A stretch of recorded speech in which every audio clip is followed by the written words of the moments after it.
Hello Internet. Today is Mother's Day, everyone's favorite holiday. On the second Sunday in May at least. And to celebrate this occasion, I've planned something special. It's quite an undertaking, but I'm going to talk about Mother.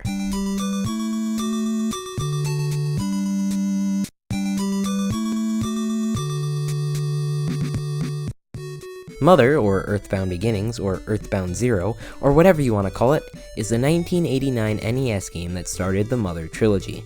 I've always viewed it as a largely worse version of EarthBound, having worse mechanics, worse features, and worse just about everything, but maybe replaying the game will change my perspective. Oh, and before we start, this video has spoilers for Mother.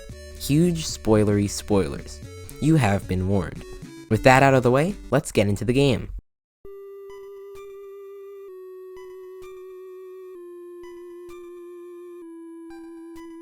So, first impression's pretty good, a great song on the title screen, and we name our characters. You've got Nintendo, Paula, or Anna, Llloyd, and Teddy. For favorite food, I put Final Fantasy XIII. I'm partial to the flavor of linearity. Ah yes, here we have the exposition wall. Basically, a couple named George and Maria disappeared, and 2 years later, George returned to begin an odd study.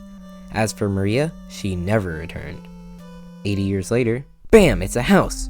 We control Nintendo, who is lifelessly staring at this wall before we gained control of him. I navigate him to the door, and wow, that lamp sure can dance. Here we see a battle screen similar to EarthBound's, and it should look pretty familiar if you've played any traditional RPG. Just punch the lamp a couple times and it goes down.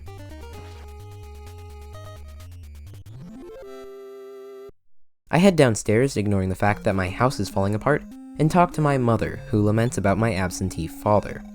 Coincidentally, said absentee father calls on the phone and tells me my great-grandfather studied PSI. He also said that some items in the basement could be useful if I can find the key, and leaves me with these words of encouragement. "Powers not be taken lightly. Go for it!" Why, thanks, Dad. So, go back upstairs, punch a lamp, punch a doll. Done. Your sisters are saved. And pro tip, make sure to check the doll. When you do, the first of the 8 melodies plays, and you need to hear all of them to beat the game. Now you can go outside and talk to your dog. Check him to get the key to the basement, where you can grab your GGF's diary and a bat, and also bash some rats. My mom cooks me up my favorite PS3 game, and I head out. The song that plays while you're outside and alone is called Pollyanna, and it's pretty good. Enjoy it while you can. Oh, a random encounter. This game has a lot of those. After a while, and a game over, I encounter this woman, who tells me her daughter Pippi is missing. She asks me to tell the mayor as I go into town. Why not? I'm going there anyway. The people of Podunked say that zombies are afoot, and the mayor says that Pippi's in the cemetery. Good to know, I guess. I couldn't afford anything useful in the local store, but I managed to scam this guy out of his canary chick for free. After that, I managed to stumble into the Canary Village Wildlife Refuge, where none of these bird people like me. This guy says that singing Laura's baby canary is in my possession, and I tell him I don't care. Eventually, I decide to do the right thing, and walk through this wall to give Laura her kid. She sings Melody too, but don't be mistaken, we're not anywhere close to done. Back in Podunk, after another game over, I head south to the cemetery. I'm running into a random encounter just about every step I take, and that's sadly not an exaggeration. At least these bats attack each other so I don't have to. Many battles later, I'm convinced that Nintendo needs glasses or something, because he missed 3 attacks in a row. Thanks a lot. After slaying so many undead that Frank West would be proud, I find Pippi in a casket in the crypt. She insults me and joins the party. Although she has the best stat gains in the game, the same as Teddy's later on, I return this brat as soon as I can. Seriously, I go out of my way to crawl down a dusty crypt littered with human remains, and I'm swell-headed? Maybe take a lesson in humility, Pippi. Even worse is that Pippi died or got knocked out and turned into a ghost, and her hospital bill was $125, a quarter of all my money. At least I was mostly reimbursed by the mayor. Either way, good riddance. The mayor wants me to check out the zoo, and armed with a key, I head back north past Canary Village. After being absolutely destroyed by an alligator, I realize I'm just a bit underleveled. it's probably not a big deal. Back at the zoo, a monkey stole my key but broke the lock, so everything worked out. Okay, not really. I died again. I really don't want to have to grind, so I'm hoping for some extremely good luck. This zoo has a lot of enemies that... Aw man, you know you're weak when you can't kill a fly in one hit with a wooden bat. Well, I somehow made it to the superintendent's office. The worst is over. In the final room is this big Dr. Mario pill, which turns out to be a Starman Jr., and gosh dang it, I forgot the Franklin badge. I go apologize to Pippi to get the Franklin badge, which would have reflected that one-hit kill attack. After another long trek through the zoo, the fight is won, and the zoo is peaceful. Check this sign to get the third melody from this singing monkey. After checking my very useless map, I head east and then north from the zoo. I am above the law, so therefore these officers are forced to move out of my way. Read the, mind of this stone to answer a riddle using your GGF's diary, and go to Magicant. There's a huge town here which acts as a hub throughout the game. It's really nice. This guy gives 30 healing items, so I take them and leave. In the middle of this land is a castle. I use telepathy to get in, steal a boomerang, and talk to Queen Mary, who asks me to sing the 8 melodies to her. I agree, but to do that, I have to leave, jump down a hole, go through a maze, die, do those last 2 over again, and hey, I leveled up. I normally don't mention when I level up, but this is special. Why? I got my favorite thing in this game, 4th D Slip. 4th D Slip is a PSI ability that allows you to run from battle 100% of the time, for just 16 PP. You'll see why I love it so much soon. Meanwhile, this dragon refuses to talk to me, so I beat up a fish instead. The fish gives me the Onyx hook, which lets me teleport to Magicant anytime. Neat. I listen to this guy's rant and end up in this cave.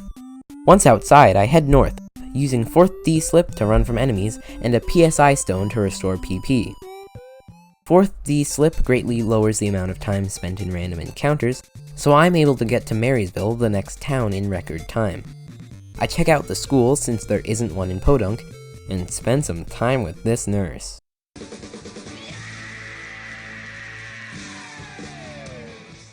The kids gossip about some punk Llloyd, but the door to the roof was locked, so I couldn't get to him. I suck up to the janitor and get up to the roof after some sweet talking.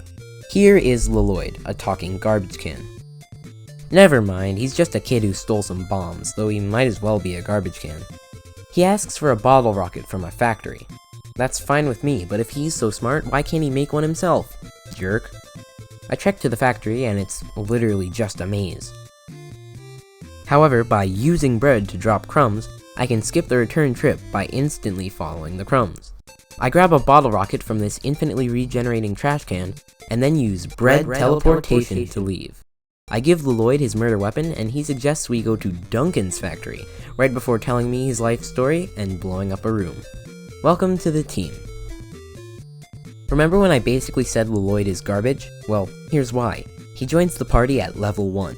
He's practically useless, seeing as he deals 1 damage to basically everything. And thus begins my quest to make Llloyd's stats increase to a decent level. First, I talk to this cat to give Llloyd some candy. Then, I grind. The enemies in Magicant don't give much experience, but Llloyd only needs a couple hundred points to get strong enough. I go back to the sweet little factory to get more bottle rockets so Llloyd can deal actual damage, because his offense is still abysmal. Oh, also, since we have more than 1 person in our party, the music changed to Be In Friends. It's a downgrade from Pollyanna, but there are so many interruptions it's not that much of a difference. As I left Merrysville, this truck's exhaust gave Nintend asthma. When Nintend has asthma, he can't do anything. With just Llloyd, the battle was hopeless and I had to re-backtrack. At least they have Final Fantasy XIII in Magicant. There are rocks blocking the train tracks north of Merrysville, so my dynamic duo might as well go to Duncan's factory after all. There's a pass on the ground which doesn't work, so I have to beat up this dog. Sorry. Dead Weight, or Llloyd, died pretty early on in the factory, so Nintend was left to fend for himself. Speaking of dead weight, I died before getting to anything useful, but I have a secret weapon. Bread teleportation. With full health and a new strategy of not bothering to keep Llloyd alive, I'm able to die again. Dang it. You get the gist. Heal in Magicant, bread teleportation. Back to Merrysville for more bread, die, throw Wii U out the window, yell, "Why am I not using restore points?" Cry, repeat. After too long, I get Nintendo to the rocket at the end of the factory, but apparently you need Llloyd alive. Tears. Even worse, I used the Onyx hook to leave, which disables bread teleportation, so I have to take the walk of shame back to Merrysville. Making copious use of 4th D slip, I get Llloyd to fire this rocket and can happily leave. Well, I actually pick up a PSI stone for more 4th D slipping before I go.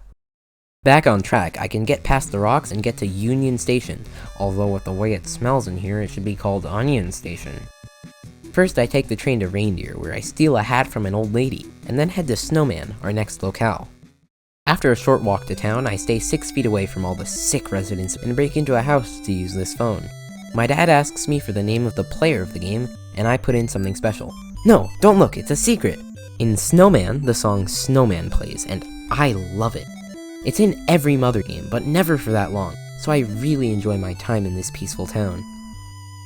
I guess it's not that peaceful. The enemies to the east of town scare me, so I avoid confrontation and slip away. Far in the outskirts of town is the Chateau of Snowman, where this family lives. This little girl says our group was in her dream, and says that the hat I stole is hers. She knows my name and joins the group to search for her mother. Her name is Paula. No, that's wrong. Her name is Anna, and she's also at level 1. However, she's a lot more useful than Llloyd, since she has PSI. Specifically, she comes with Life Up and gets attacking PSI very soon, so the grind for her is barely a grind at all. I just run my errands normally. I spend thousands of dollars to get her all the best jewelry so she can get hit without dying, and look at those stats. Who needs balance when you have PSI? I traipse towards Union Station and this time take the train to the terrible town of Spokane, which is only slightly scarier than that place in Washington. The enemies here aren't anything we haven't seen before, but I take a rest at the hotel anyways. As it turns out, the worker was a Starman. He's not that bad though, as Not Paula has PK Beam Alpha, which is cheap in terms of PP and deals good damage. Also, with 2 Franklin badges, Llloyd is the only one at risk to get PK Beam Gamma'd and instantly die. Apparently, ghosts have invaded all of the houses in Spokane, and the people blame Rosemary's Manor. While my group of meddling kids lacks a dog, I think we could solve a ghost mystery pretty well. This lady obviously does too, as she gives me the key to the manor. Convenient. This manor has some deadly enemies, but unfortunately for them, I have 4th D slip. A mouse tells me about a weird piano, and I head off to navigate this maze of a house. Luckily, this house's floor plan is built just like everyone's favorite cheat code. Just go up, up, down, down, and you'll get to the piano in no time. On the way, the ghosts try to discourage me Big Boo style, and maybe they're right. Nintendo goes down to a Shroudly and the others are left to fend for themselves. Desperate times call for desperate measures, so I have Anna take the PSI stone from Nintendo's bag, so she can heal the gang. The duo make it to the piano and get the 4th melody. From there, all I have to do is use the Onyx hook to heal up in Magicant. I'm glad the other party members were able to pick up the pieces when Nintendo died. That could have gone really poorly. I make my way north of Onion Station, and the 3rd party member, whose name I cannot remember, immediately dies. Welcome to Yucca Desert. This weirdo lets me take a ride on his plane, and like any good group of 12-year-olds, I go on the cool ride as many times as I can. With each flight, he gives me 2 ticket stubs, and when I give him back 10, he'll let me ride his tank. Before I hitch a ride on the tank, however, I use telepathy on this random cactus for the 5th melody. Good game design, right? After some more high flying, I show the man his stubs and get in the tank. This baby can't run on grass, but there ain't any of those pesky random encounters for me to be bothered with. I drive over to these ruins and a robot called R7037 blocks the way. The tank bounces back its attacks, and both tank and robot are eventually destroyed. Just as I thought I was out of the woods, a random encounter kills Llloyd and uses PSI block so I can't slip away. Luckily, Nintendo runs away normally, and I make it inside this hole. Inside said hole is the Monkey Grotto, a maze filled with monkeys. It's optional, but contains 3 PSI stones, which will supply me with enough replenishment to 4th D slip until the end of the game. There aren't any enemies either, so I navigate through worryless.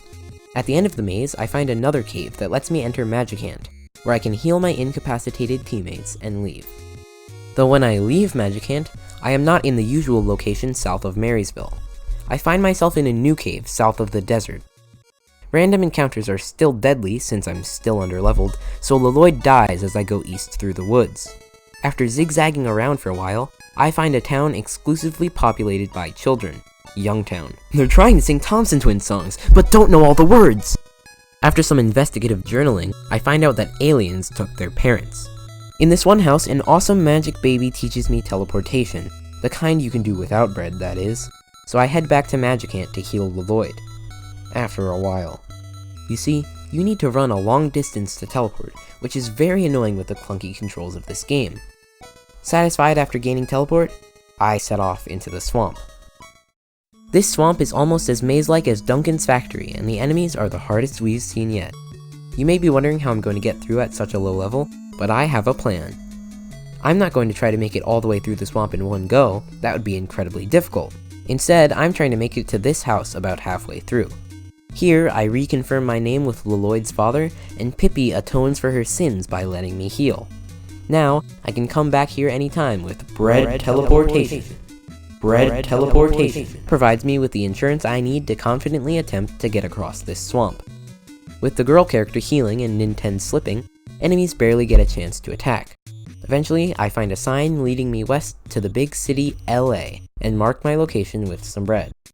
Now, before I explore LA and try to finish the game, I'm going to get the 6th melody. To get this melody, you need to defeat the dragon in Magicant, and to do so, I must get Nintendo to level 25. You may be thinking, no big deal, he's at level 20 already. If so, you're wrong. Here's why.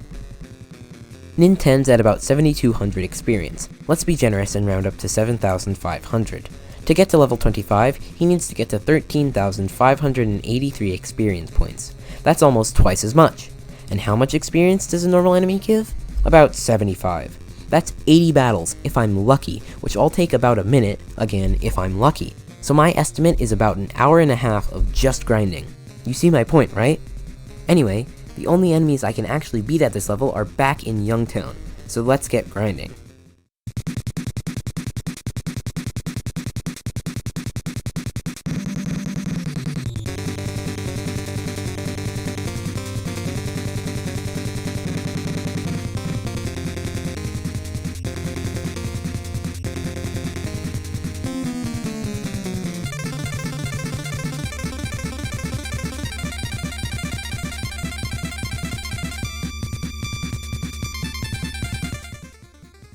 When I grind, the main strategy is to have the boys bash and have what's-her-face use PK Beam Beta. After a while, I decide to start grinding in the swamp, as the enemies give more EXP. They also kill my party members faster. Never mind, I'll go back to grinding north of Youngtown.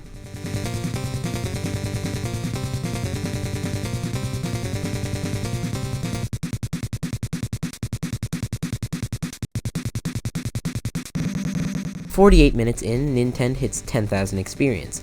It seems my math wasn't that far off.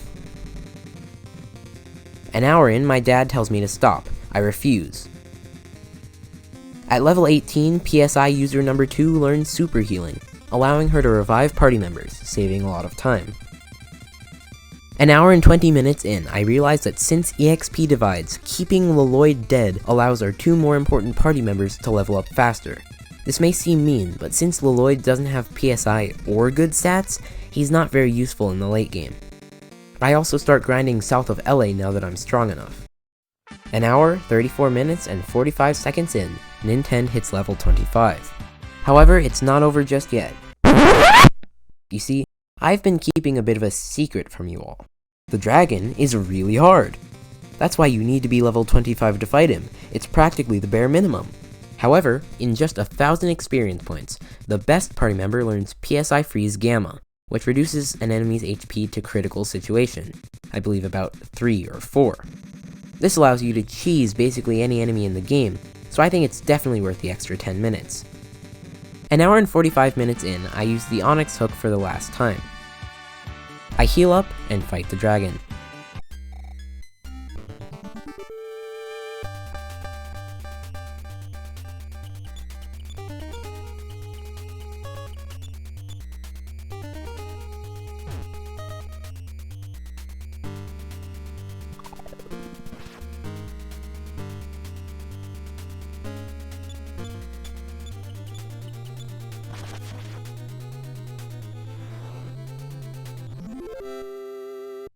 I know it said it took 106 damage from that bash, but it would have died to 10. Whatever. The 6th melody is mine. Let's move on.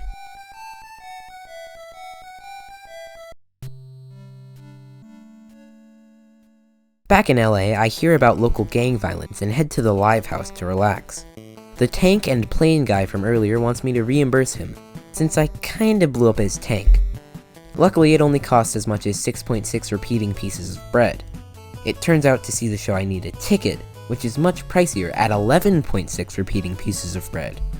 I swear, Beyonce better be singing here, cause that ticket wasn't cheap. I refuse a drink, they could be laced with anything, and noticing that there's nobody on stage, I decide to show this place how it's done. The result is a live showing of All That I Needed Was You.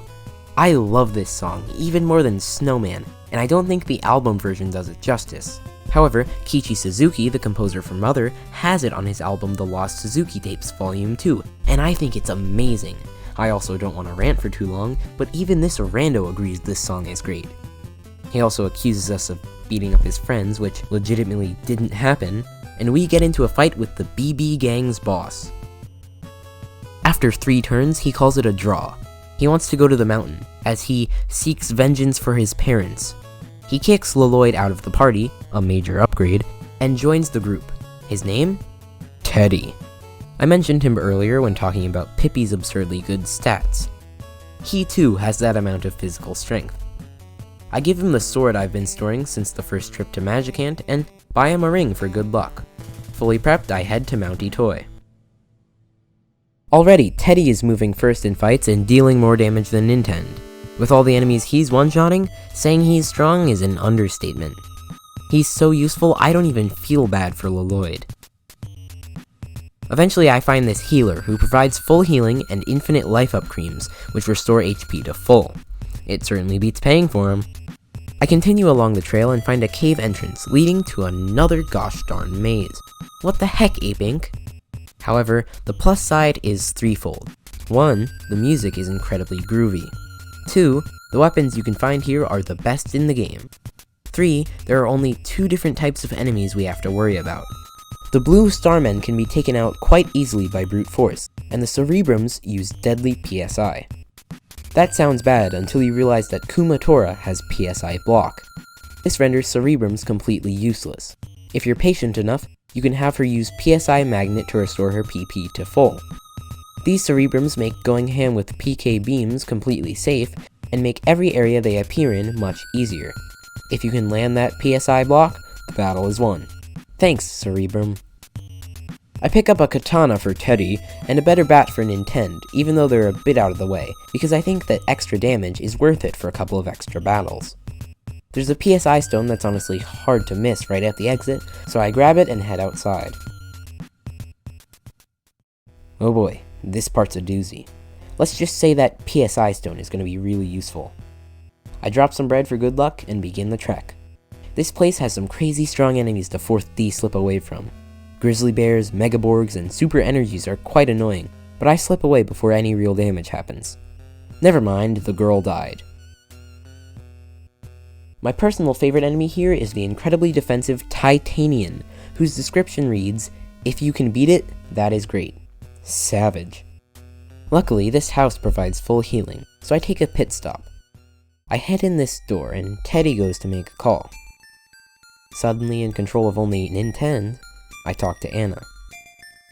She asks him not to leave her, and they dance. They profess their love for each other, and Teddy walks in. I was actually blushing while playing this part, so Teddy's line here caught me off guard. There are explosive noises coming from outside, and the robot R7038 appears. It's too strong to defeat with any attack, so the party goes down. Somehow, Llloyd comes in a tank to rescue the party. A heartfelt rendition of Pollyanna plays as Teddy lies injured. He tells me that he believes. He believes in us. Inspired, Llloyd joins the party once more, and we set off from the base of the mountain. I guess we'll have to go back up. Since we've seen this all before, we'll do a speed round. The first thing that happens as I depart is as such. I get into a battle with a Starman. The Starman uses PK Beam Gamma on Llloyd, who dies. It's fine, he wouldn't have been much help anyways. My 2 remaining party members head to the cave. Once again, Cerebrums make this easy. With Teddy gone, however, I slip away from any encounter with multiple Starmen, just to be safe. We're at the end of the game, so I'm not afraid to use any of my 4 PSI stones. I also remember I dropped crumbs at the end of the caves, so I may have wasted some time in PP. Whatever. 4th D slipping makes me so happy I could sing. Well, actually. When a problem comes along, you must slip it. When an enemy's too strong, you must slip it. When something's going wrong, you must slip it. Now slip it into shape. Shape it up. Get straight. Go forward. Run away. Try to defend it. It's not too late to slip it. Slip it good.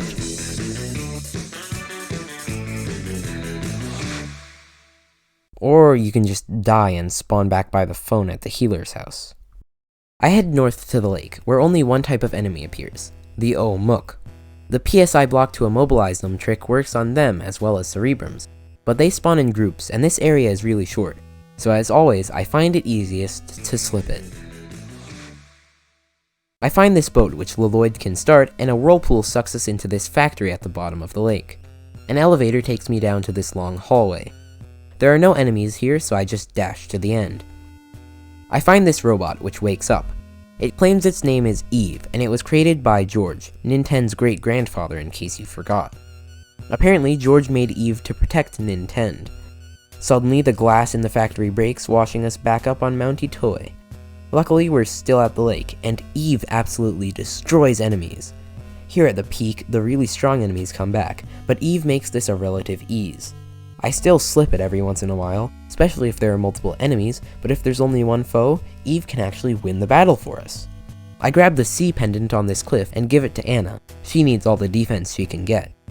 Eventually, I run into R7038XX, the 3rd giant robot we've encountered. Eve can easily win this, making the score Giant Robots 1, me 2.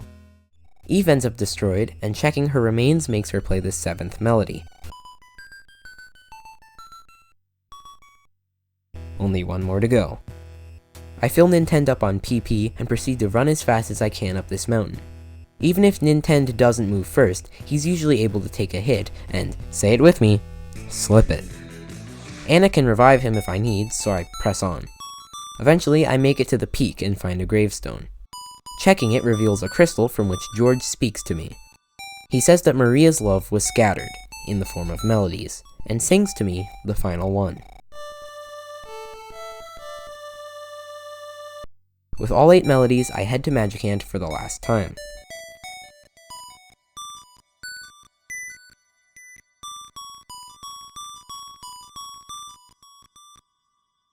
I heal up, knowing that the final battle is near. I barge into Queen Mary's castle and sing her the melodies.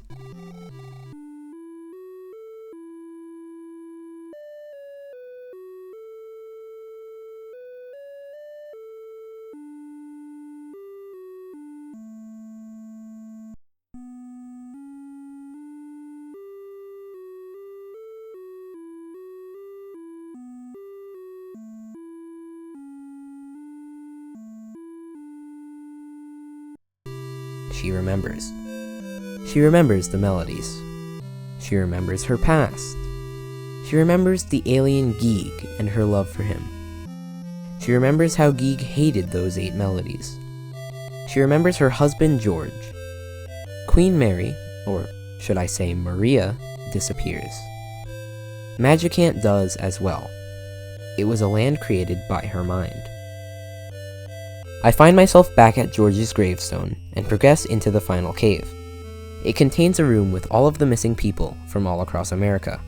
They tell us we must destroy the mothership. I walk through the empty hallway and into the final battle. Geeg draws near. His attacks are inexplicable and hit very hard, so I set up PSI shields. He speaks as he attacks. He tells me he is grateful to George and Maria, who raised him. However, George stole information from Geeg's people.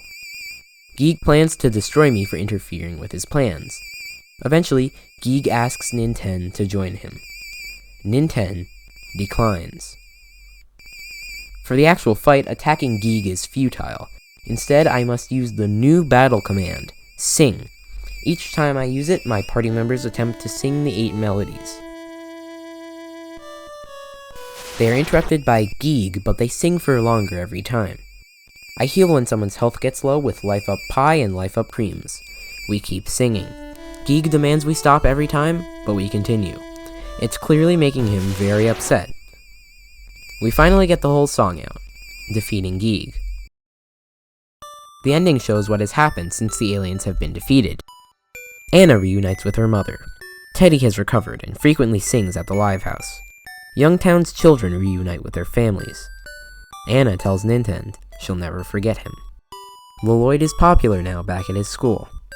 Ninten goes back home and sends Anna a letter before falling asleep.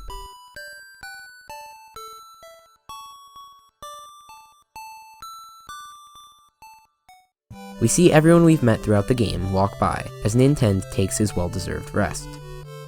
We see the credits and the names of the people who worked on this game.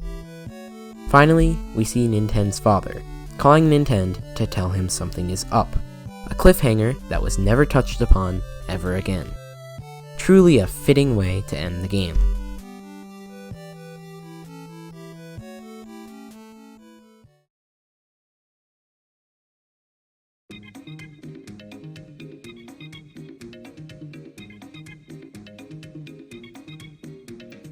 So, that was my playthrough of Mother. I think I did a good job covering everything, but I'll admit I glossed over a couple of things for the sake of brevity. For instance, I mentioned once the town of Reindeer, where I went to the train station, got Anna's hat, and took the train to Snowman. What I didn't mention is that there's a whole town I didn't bother to set foot in. Also, behind Queen Mary's castle in Magicant is the House of the Flying Men who help you in battle. There are also a couple side quests I didn't bother with, like an old man who gives you mouthwash, or getting curse words in the outskirts of LA. I also, of course, purposely butchered the party members' names. I guess you could say I intended to do that.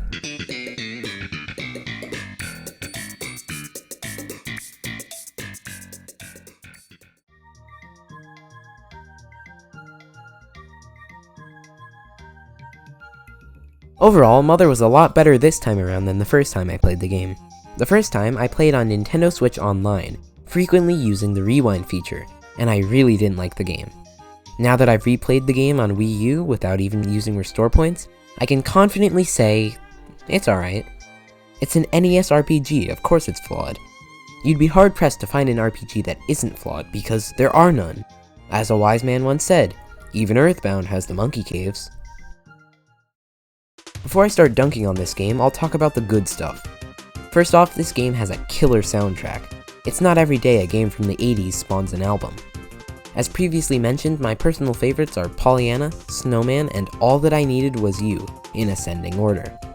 The album is also amazing, so go take a listen if you've got the time. The writing, while not as good as the latter two games in the series, still has some charm to it. The story is pretty decent and has some heartwarming moments, like when Teddy gets injured. The graphics are fine, though they take some getting used to, and as for the gameplay, I have to say, making heavy use of 4th D slip, as you saw, makes this game so much more fun than regularly battling. 4th D slip is such a great mechanic. I love it so much. Bread teleportation also helps out a ton. I really like those little exploits, and I wish more RPGs had a runaway spell to spend magic points instead of relying on luck. The closest things I can think of are the Poke Doll and Smoke Ball from Pokemon, but running away in those games is based off of speed, not a coin flip, so it's not exactly the same.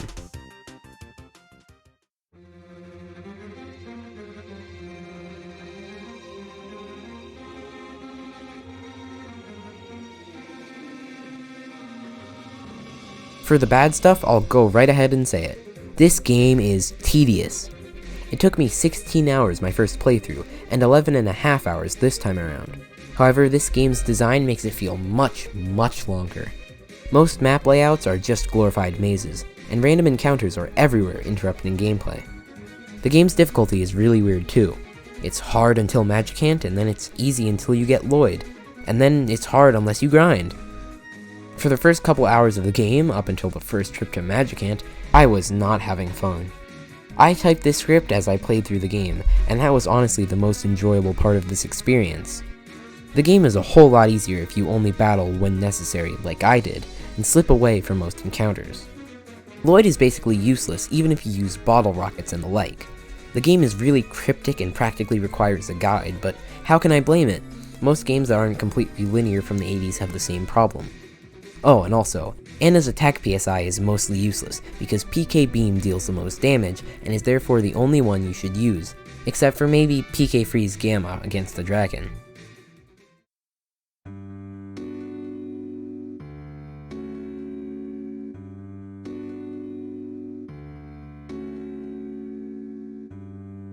So overall, I really want to love Mother, but I think it's just okay. As of writing this, I'd give it 3 out of 5 flying men. Don't get me wrong, I appreciate it for what it is, the precedent for 2 games that are easily in my top 5. If it wasn't for Mother, its 2 sequels wouldn't be made, 2 games I really love. It's tedious without save states or rewind, but anyone determined enough should be able to manage.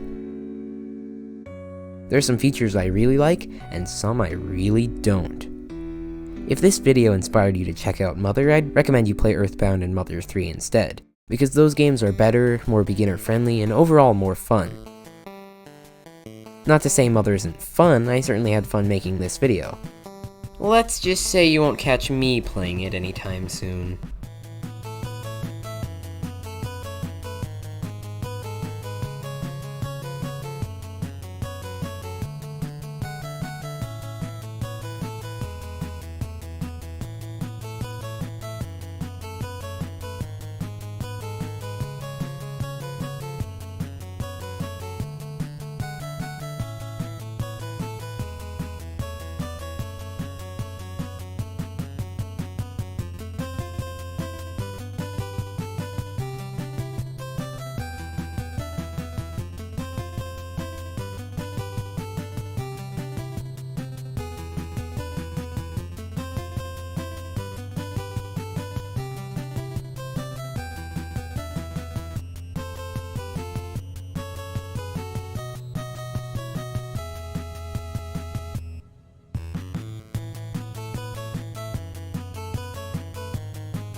I bet you thought I'd never reveal the player's name, huh? At the end of Mother's credits, it shows the name you inputted as sort of a special thanks. That's why I put the player's name in as everyone watching. Truly, thank you all for sticking here until the end. I hope you enjoyed, and as always, I'll see you next time.